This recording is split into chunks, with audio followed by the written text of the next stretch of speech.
up, y'all? Thanks so much for clicking on the video. My name is Leah. Let's recap and review the Sandman Season 1, Episode 3. I really enjoyed this episode, so let's talk about it. But I want to preference, y'all. I don't got notes this time, and we doing this off the dome. So let's get to it, y'all. So the episode opens up, and we see this girl getting out this taxi, or I think it was a taxi or a car. Basically, it was a car. She isn't out the car. She pulls up to like this club. Mind you, I thought it was a strip club, so I was, preparing myself to see titties. I was ready for the shakey to shake. So, but it wasn't that. Like, she walks in, and also I thought it was a strip club because there was like dollar bills on the floor. But it's like all this wind in this club, but it looks very deserted. Like, people were there, but then like they vanished, and you were like just kind of like, it got very eerie very quickly. So you see the girl walk down this hallway. She was walking towards this door, and you see like the door is like shaking, like it's like something's in there that wants to get out, or is that's trying to get out but can't get out. And she was walking towards the door like she was about to like open it, and then we see some cute little girl. Her name is Astrid, and she's like, Joanna, and we're like, what? Who's Joanna? And it's the girl that was walking into the club who's about to open the door. So Joanna was like, Joanna's like, Astrid, like, girl, what you doing here? And I'm looking at Astrid like, Astrid look every bit of like 11 or 12. I said, why is this baby in this seedy club? Because it gave very much like bad club on the bad side of town. Like, I've been to a bad club on the bad side of town. You be ready. You got to stay on guard. You be wanting to have fun at the club, but you are ready for any and everything to go down. So I'm like, why is this baby here? And Joanna's like, Asher, what happened? And the little girl was like, he told me the same thing he told me when mom died. Like, things got out of hand. So you see Joanna like make a face like she's like irritated. So she was like, where is he? And so the little girl takes Joanna to this guy sitting on the, what's it called? Laying on the floor like he passed out from being drunk. We find out that's Astrid's dad. So I think Joanna and him might be brother and sister, possibly cousins, or like either brother and sister or possibly cousins, because she straddles the guy. Well, not really straddle, like she steps over him, and you see this book, and it says like Ritual Summoning 101 or Satanic Ritual Summoning 101, and she takes the book and like smacks him across the face, and he's like, oh, Joanna, he sounds visibly drunk. He was like, we were just having fun, things just got out of hand. And she was like, out of hand, and she throws the book in his face like, this is what you call out of hand, summoning portals from hell, bro. And so Astrid's like, I'm coming with you, like, and I'm looking at Astrid like Johanna's looking at Astrid. I'm like, baby, you like 12. What can you do unless you got God's power to close a portal? What can you really do, ma'am? What can you really do? Like, stay your ass here and watch your daddy. And that's what Joanna said. She was like, no, watch him for me. So we see Joanna go up to the door, and she opens it, and it's legit a portal from hell. So basically, to me, it made me feel like they summoned this portal, and everybody that was in, like, because when she opens the door, it seems like that was the dance floor area of the club, that everyone that was in there got sucked in and, died, unfortunately. Got sucked in from them summoning the portal. So she goes in there, she starts to do her ritual chanting, like I won't say ritual, but like maybe like cast a spell, because we find out she is a Constantine, and she's like she's chanting the spell, blah blah blah, and like the portal is like visibly like sucking her in like a black hole. Then we see Astrid pop up, and she's looking at Astrid like, girl, didn't I tell you to watch your daddy? And then she wakes up. So she wakes up, and we find out she was like asleep in a taxi. Yeah, we find out she was there, asleep in a taxi. She comes out of the taxi, and like she shows up at like some cathedral, and we see this lady outside talking to Joanna, and she's like, oh, hey girl. And I think the lady's like Hetty, I think it was Hetty or Hattie, but I'm gonna call her Hetty. But she gave very much the old lady off of Mary Poppins when they sang that bread song where she was feeding the birds. She gave very much that like old bag lady. And she's like, girl, he's coming, he's free now, he's coming. And Joanna's like, girl, what you talking about? And she was like, he's coming for his sand. And she's like, who is coming? She was like, the Sandman, Morpheus. And Joanna's like, the Sandman, like the guy who is supposed to like dreams and all of that stuff. and things like that. And she was like, yeah, he coming. And while she's having this conversation with Hetty, you see Dream pop up behind her like, Constantine, we need to have a talk. And Joanna looking at him like, I don't know you, get away, like, because she doesn't know him. And then Hetty's like, says, girl, I've been alive for 280 years, sis. I know when I know something. So he coming. And she was like, there he go. And Joanna's like, is this really, like, she's very like skeptical about it, because she was just like, Dream, well, no, we didn't, I'm jumping ahead of myself, but she's just looking at him like, I don't really think this is the dude. Or maybe she had a different perception of what Dream would be. But she walks into the cathedral. She's met by a clergywoman, and the lady is like, I'm so glad you're here. We think the princess is possessed, or the royal is possessed, or whatever. And John is like, oh, girl, I don't like dealing with royals. I already told the queen I'm not playing these games with her no more. And the lady's like, well, she's royalty. Like, we think she's possessed. She just came here to marry this football player boyfriend that she's only known for a minute, and she's just very like, like, we really think she's possessed. And John is like, girl, I'm raising my fee. And the clergyman was like, because Joanna's kind of like, I don't want to do this. She was like, we'll double it. She looked at her like, she's like, we'll triple it. Excuse me, y'all. She's like, just help us out, girl. Just help us. So she's like, all right, bet, whatever. And so it seems like she might have had some issues with the royals, because she asks, like, can we sedate her? Can we tie her up? And the clergywoman's like, girl, she is royalty. We can't be doing all of that. And Joanna's like, I hate working with them.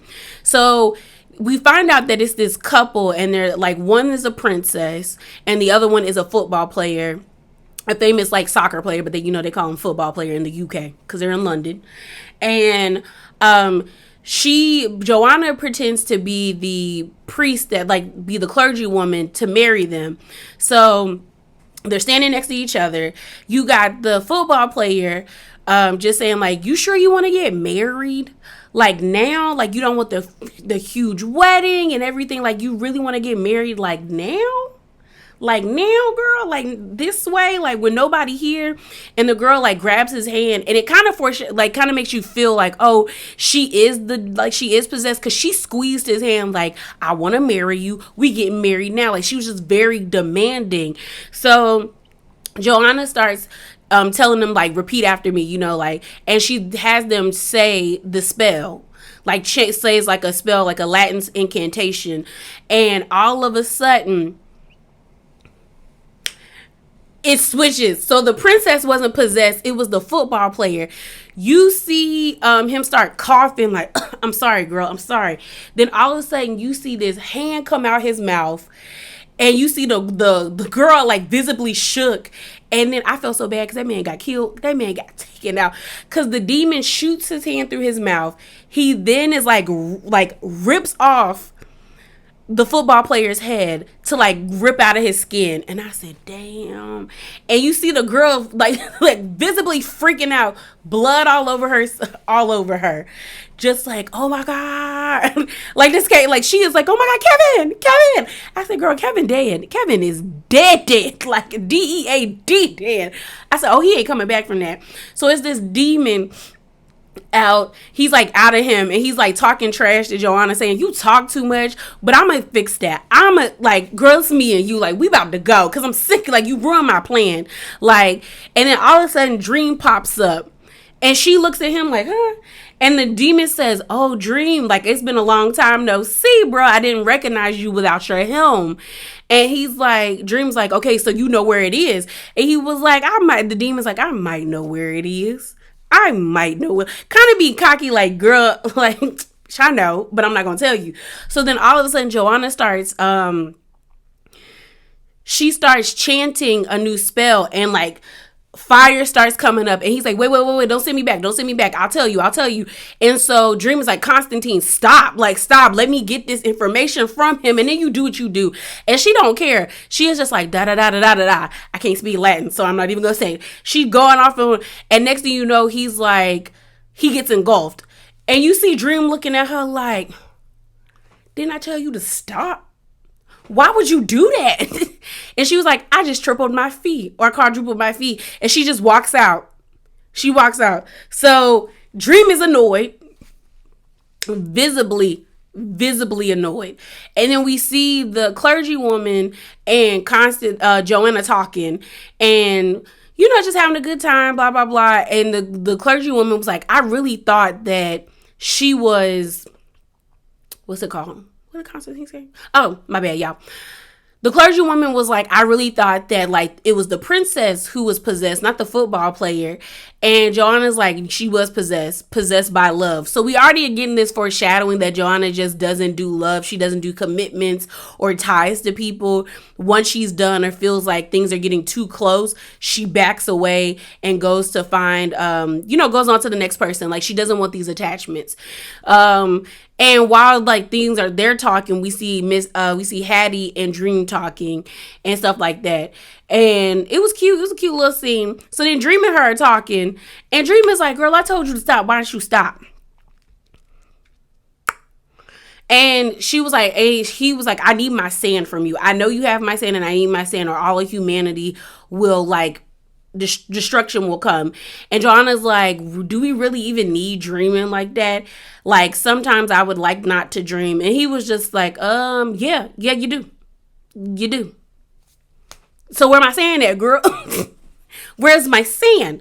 So then she was complimenting him on his raven. She was like, oh, that's a pretty raven. And he looking like, what you talking about, girl? What raven?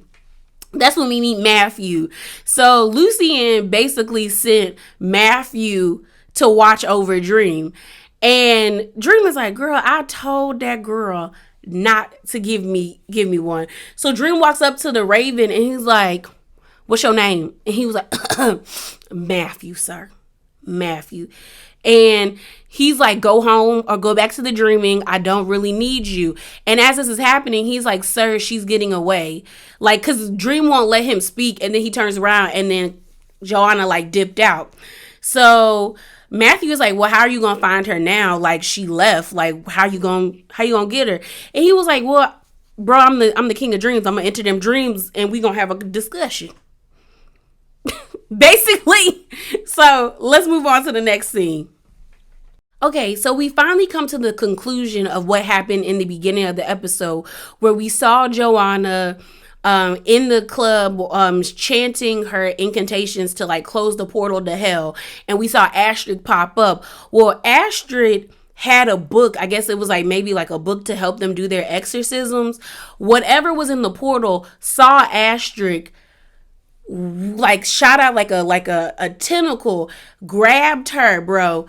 Grabbed it was so messed up. Grabbed a little girl by the leg and yanked her through the portal. And Joanna's like holding on to her and like chanting the spell over and over and over, and then like hoping that it would close the portal. And it didn't. Well, it did and it didn't, because it was so messed up. Astrid, unfortunately, went on the other side. They yanked her through, but the portal closed, and all that Joanna had left of Astrid was like her severed arm, like legit. It was just from here down is what she still had in her hand. So the little girl got wrapped up in the head, like I guess. I wonder if she's still alive. She probably not. She ain't got no arm. She's probably dead. She's probably dead. So, Dream was in there, like watching everything happen, because King of Dreams, he entering dreams. So she wakes up breathing all heavy, and he looking at her, and she's like, how you get in my house? And he looking at her like, girl, what am I saying? And he was like, that doesn't look like he was like, that was a dream, but that was also a memory. And she was like, yeah. And he was like, I might not be able to he was like, I could get rid of that for you if you give me my sand. And she was like, I bet, whatever. So they start to have this conversation, and he was like, I don't know how they got on Roderick Burgess, but she brung up Roderick Burgess, and she was like, yeah, Roderick Burgess supposedly has some like the devil himself locked up in the basement. And then she kind of like thought about it, because she realized that the sand was like given at an auction. And then she looked at him and was like, oh snap, it was you in the basement. And he was like, how long were you she was like, how long were you there? And he didn't want to answer, but then he saw a picture of like Joanna and some like this really cute little, like, well, not little, this cute black lady. And he was like, you look different in here. And she was like, what, younger? He was like, no, happy. I said, okay, sir. Deflection, but you ain't had to be shady. You ain't had to be shady like that. So Joanna's like, okay, we can go get your sand. So he was like, where is it? He was like, well, I left it at Rachel's house. And he was like, who is Rachel? And we end up finding out that, they had been living together for 16 months, for 6 months. And like Rachel really thought they were going somewhere with their relationship. And he was like, well, is she into the magic and the spells and things like that? And Joanna's like, no, she hates that type of stuff. That's kind of why I liked her. And he was like, I don't even know if she moved or not, but she presses the button, like hits the button, and was like hoping that Rachel wouldn't be there to go, like, to get access into the house. But it lets them in because she's still there. So she walks in there. She's like, okay, so she gets to the door. Dream stands outside. We then see Matthew like fly down, and Matthew's like, sir, I don't trust humans. He said, take it from someone who used to be a human, who just got these wings when I used to have thumbs, and I wasn't that great of a person. Humans will do anything to get what they can out of you and then move on. So Dream is kind of like taking it all in, as well as Dream probably still has like PTSD from being locked up in a cage for 100 years. And when people had the opportunity to let him go, they didn't. Like, they didn't let him go. So it's kind of like his perception of humanity is probably very much it's what's the word I'm trying to find? It's an asterisk over, I guess. What is it? Would that be an asterisk? I think it'd be an asterisk. It's tainted. That's the word. Tainted. His view of the humanity is probably very tainted now that he was entrapped and he saw all those humans. And then you had old boy killing his bird that he loved so dearly. It's just like he probably thinks of people as nothing more than just like selfish human beings. Because basically that's all he's been around and that's all he's met. So while that's happening, we see Joanna go upstairs. She opens the door. We see Rachel, and she was like, what you doing here? Like, you ghosted me for, like, you just got up and left. And she was like, you want to come in so you can apologize to me properly? And so they come in. We then have a scene of them like kissing and making out, and you think they about to do things, do a little thing. And then all of a sudden, it's like kind of like Rach kind of changed, and she was like, I really looked for you. I called all of your exes, like all of them. And we end up finding that I think Joanna's like bisexual because she said like women names and male names, and she was just like, and they all told me to move on from you, that you were nothing but a coward and you're selfish. And like you see Rachel crying, and then all of a sudden Joanna's like trying to somewhat apologize, but then Rachel starts to like, as she's crying, she starts to decay like sand. Like she starts to fall away. And then Dream pops in and he's like, Constantine. And then she comes back and she was like, what did you do? And Dream's like, girl, I ain't do nothing. That was the sand. That was the sand now. Don't play with me. Don't play like I ain't do nothing to you. So they walk through and she's like, where's Rachel? Baby. Bro. Rachel, we walk in and Rachel looks like a mummy, like a decaying mummy. And she has the pouch of sand in her, like the pouch with the sand in it. And like, all we know is basically she's been doing nothing but dreaming. Like she ain't been eating.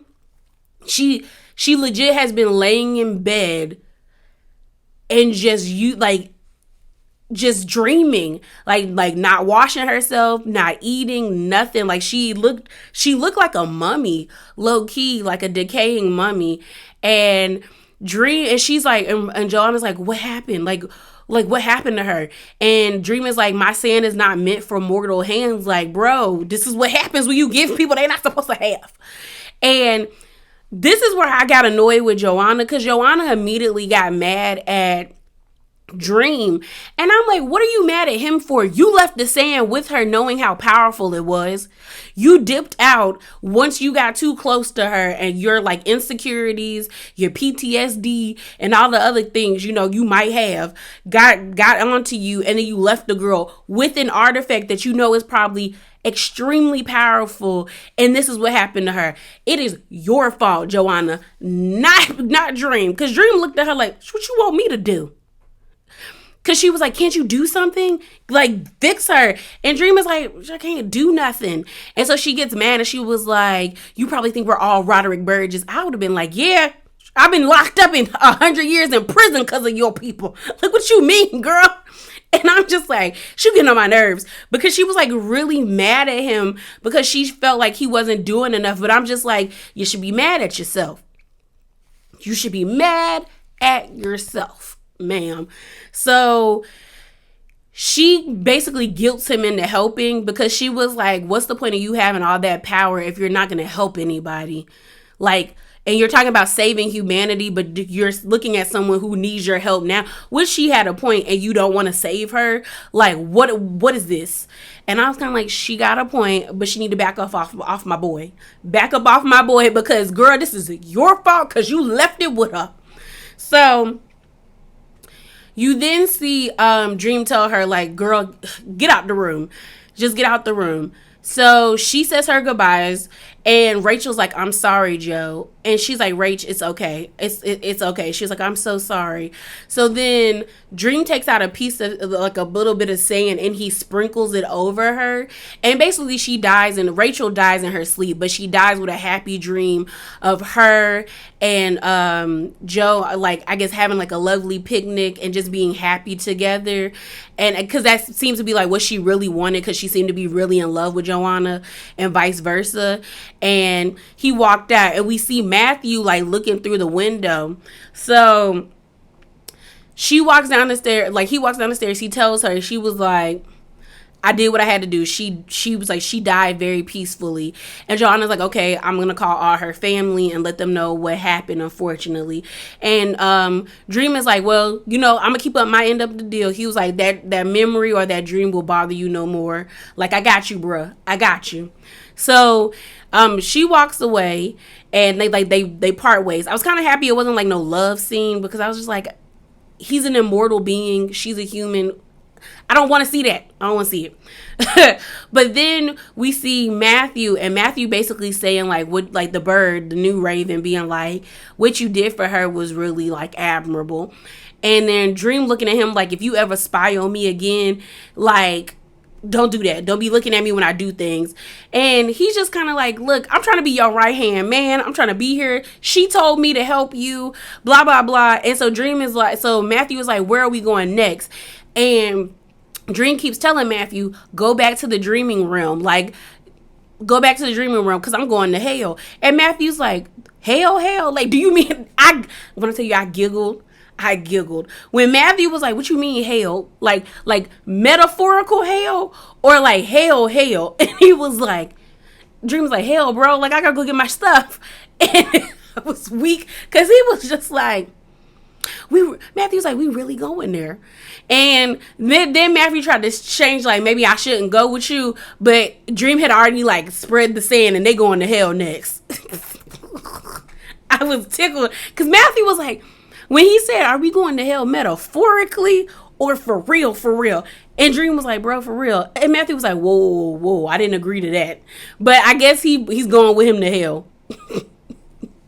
Because he was like, Matthew was like, are you sure? Are you sure you want to go? Like, you positive? Like, you cool? You positive?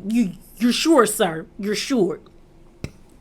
I was tickled. So let's talk about Ethel and her son, who has issues. A lot of issues. Let's get to that.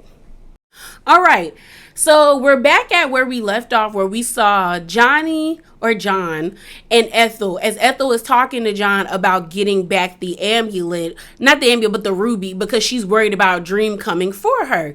And, excuse me, you can kind of tell that, like, John ain't all the way there. Like, it's a couple things missing with John. Like, I don't know if John has like developmental issues, or if the ruby like warped his mind from him using it. Because what it seems to me is that like oftentimes when people who aren't supposed to use, like when mortals use things meant for like heavenly beings or like, you know, godly beings, it seems to mess them up. So I'm trying to figure out, like, did the ruby really mess John up, or was John already having like a mental delay and then the ruby exacerbated it or something like that? But they're sitting in like his prison cell, because that's what it looked like. It's a prison cell. It's a cute prison cell, because all he got in there is a toilet and a bed. That's a prison cell. And him and his mom are like arguing, and he's just kind of like, you never told me the truth. You've always told me that he's coming for us, i.e. the Sandman, but every time we move somewhere, we're changing our names, we're doing this and this, and he never came for us. So all you do is lie to me. That's all you've done, has lied to me. You even told me my father died when you gave birth to me, but I've only found out that my real name is John Burgess, and my father is Roderick Burgess. And he pulls out like this book, I guess, that had like different history knowledge about people who had magical powers or whatever. And Ethel gets annoyed, and he was like, and he had a mistress named Ethel Cramps. And looking at his mom, and for one moment she got real serious, and she said, your father was a see you next Tuesday who wanted me to take you out, who wanted me to abort you. So yeah, I did what I had to do to keep us safe, and I don't regret none of it. I said, okay, Ethel. And he was like, John is like, wow, I think that's the first time you've ever been like legitimately honest with me. So we can talk. He was like, I'll tell you where the ruby is, but you have to agree to me that you are going to be as honest as possible with me. So they start having a conversation. We don't really see everything, but we end up finding out that basically John, after they have that conversation, forgives his mom because he realizes that his mom really, she was really trying to protect them, because we found out that like Roderick had been coming after them ever since he found out that she stole everything. But then again, I feel like she lying too, because he died. So was the son sending? I don't even think. Well, we know the son wasn't sending people after you, unless he was. But I don't really think he was, because he wanted to be rid of Dream. So I don't think he would try to go get Dream stuff. I was just like, that didn't make no sense to me. That didn't make any sense to me. But I was just like, dang, girl, dang. So then she's like trying to keep asking like, where's the ruby? And John said, I altered it. It only works for me. It doesn't work for anybody else. And he was like, if I get the ruby back, I can protect us. The last time I used it, I made some mistakes. And she's like, John, people died. You didn't make mistakes. You killed people. Like, they died. So that's why I'm saying there has to be some type of like delay, or the ruby might have warped his mind, because calling what you did a mistake when people died because you were using the ruby, that doesn't make sense to me. So he was like, I can use the ruby to protect us. And Ethel is like, I don't need your protection. And she shows him the amulet of protection. And she was like, I want to protect you. That's what I should have been doing. I should have been protecting you, John. So she takes off the amulet and she gives it to him. And he's like, no. Like, it freaks him out, because he was like, no, take it back. Just take it. Like, I have the ruby. And she's like, no, John, you don't need the ruby. Like, I want to protect you. So she gives him the amulet. Baby, the aging process caught all the way up with her. And she was like, I've been alive for 116 years, I think, or she either said 116 years or 166 years, but I'm thinking she said 116 years. And she ends up dying in his arms. So then the guard, we see a guard comes in, pulls out his gun, and is like, oh my God, it's like, bro, you killed your mom. So he starts like putting up the gun towards John. John holds out the amulet. It does the same thing it did to a Corinthian. And John basically kills all the guards in the what's it called? In the office building / prison. Like, he kills the guards in the elevator. He kills that man. It does the same thing where it like rips the person in half. And then while John is outside, he keeps apologizing every time he does something. So that's why I'm like, you see Corinthian looking at him like, oh snap, he free. Like he's excited, and he takes off his jacket and gives it to John, and John is like, oh, can I give it back to you when I get to where I'm going? That's why I think there's something wrong with John. And she was like, yeah, you can. He was like, Corinthian's like, you don't really need to worry about it, but you can if you want to. You can if you want to. So Corinthian lets John walk away with his jacket, but he is ecstatic. Like he is happy because he's like, oh, the chips are falling all into place. Everything is coming into place for his plan. But that's how the episode ends, really. We are going to hell next episode because Dream is going to get his helmet because that's where it is. So yeah, y'all, that is it. That is all. Remember to be bravely authentic and drop down in them comments below. Deuces.